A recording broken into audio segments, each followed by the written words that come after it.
purpose nato nga ginpangayo tabulig sa inmates dira sa BJMP. Kaya gusto naton nga sa ining Paskwa may ana man sila ubrahon, may ana sila income, kag they will feel that even if they are still there, part sila sa aton society. This is the focus of private-public partnership. Ang private-public partnership ang kapakita na inclusive o ay isang na-exclude. That is why we partnered with PCCI together with SONTA. It is a very strong private-public partnership that has resulted to more than 1,005 parols all over the city.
Ang colors ng parol ni lain-lain ni.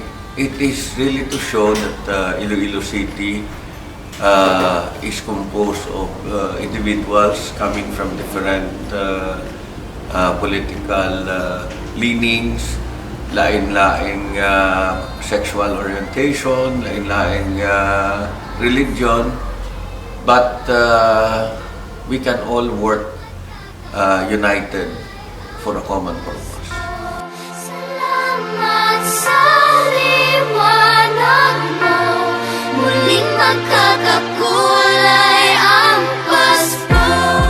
Sa ako aton tanan nga pinalangga nga Ilonggos, kini ang success ang PCCI upod sa SONTA, upod sa mga inmates ng BJMP, upod sa mga katapo sa task force bultay nga nakikita nga kung tanan kita nagbinuligay kadamo sang aton maubra para sa aton syudad. We are now entering into the 5th month of our service. Madamo na ang aton makitaan nga nagbago sa aton syudad. Kung magbinuligay kita tanan, mas madamo pagid ang aton makitaan nga kaayuhan sa aton palangga nga syudad.